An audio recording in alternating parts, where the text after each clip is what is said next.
আমার আরটিআর গাড়িটার টায়ারের অবস্থা খুবই খারাপ হয়ে গেছিলো, তো নতুন টায়ার কিনে লাগালাম। গতকালই কিনে নিয়েছিলাম নতুন টায়ারটা, কিন্তু আজকে সেটা ফিটিং করলাম। এক সাইজ করে টায়ারগুলো বড় লাগালাম। তো আগে যে সাইজ ছিল তার থেকে এক সাইজ করে বড় লাগিয়েছি এবার। দেখা যাক এবার লাগানোর পর কী পরিস্থিতি হয়। এই কাকার কাছেই আমি কাজ করি, লিক বাগানো থেকে শুরু করে টায়ার চেঞ্জ। যবে থেকে আমার গাড়ি রয়েছে, লক্ষ্মীপুর মাঠে কাকার দোকান। কাকার কাজ খুব ভালো। এই যে কাজ চলছিল আমার গাড়ির, পেছনের চাকার টায়ারটা প্রথমে চেঞ্জ করি, তারপর সামনের চাকার টায়ারটা।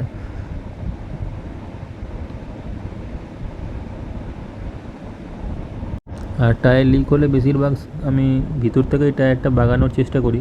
যখন টায়ারটা বেশি পুরনো হয়ে যায় তখন আমি সেটা বাইরে থেকে গুঁজি মেরে দিই। পেছনের টায়ারটা যেমন মোটামুটি আমার 8-9 খানা লিক হয়ে গেছিলো এবং খুব নরম হয়ে গেছিলো, আর খুব লিক হয়ে যাচ্ছিলো। সাইডের বিটগুলো মোটামুটি ছিল, কিন্তু মাঝে একটুও বিট ছিল না। আর সামনের টায়ারটা তো একদমই ন্যাড়া হয়ে গেছিলো। এই প্রথমে পিছনের টায়ারটা লাগানো হচ্ছিল, এক সাইজ করে বড় লাগানো ছিল। তো আমি ভাবছিলাম যে সেটিং হবে কি না। পেছনেরটা মোড় গ্রিপ মডেল লাগিয়েছি অফ রোড, কারণ এমনিই আমাকে প্রতিদিন 200-250 কিলোমিটার বাইক জার্নি করতে হয় কাজের সূত্রে।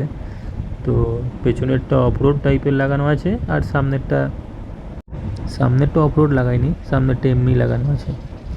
এর আগেরটা আমার লাগানো ছিল মেসেটার সামনেরটা, আর পেছনেরটা মোড় গ্রিপ। পেছনেরটার মোড় গ্রিপই লাগানো হলাম, আর সামনেরটা অন্য মডেল লাগিয়েছি এবার। এই যে প্রথমে পিছনেরটা সেটিং হচ্ছে, হাওয়া দেওয়া হবে এবার।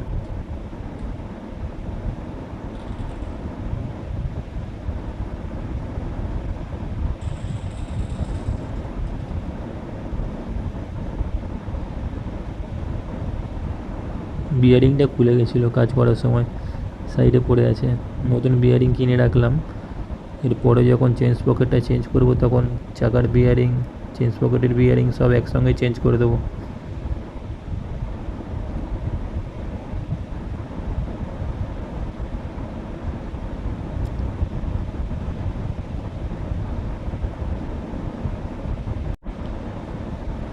পিছনের টায়ারটার দাম পড়লো 3000 টাকার মতো, আর সামনেরটা 2000-এর মতো।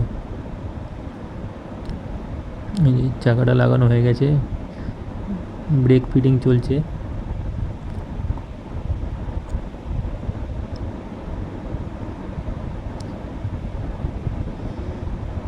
অনেকক্ষণ ভিডিও হচ্ছিল বলে ভিডিওটা এরকম নড়তে শুরু করে দিয়েছিল। ফোনটা মনে হয় তখন গরম হয়ে গেছিলো, সেই জন্য ভিডিওটা কাঁপছিল।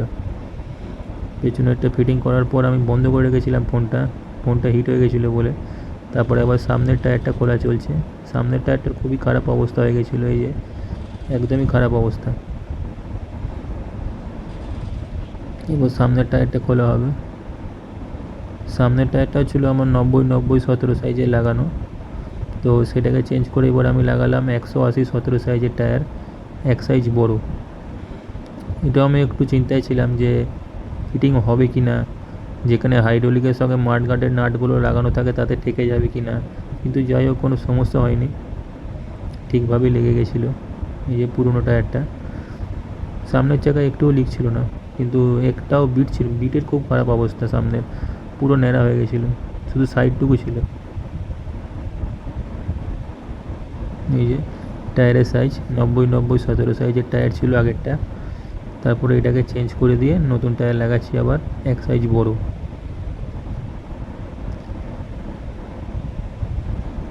সামনের টায়ার লাগানোর পর আর পিছনের টায়ার লাগানোর পর ছবি তুলে আপলোড করেছি, দেখে জানিও কেমন লাগলো তোমরা।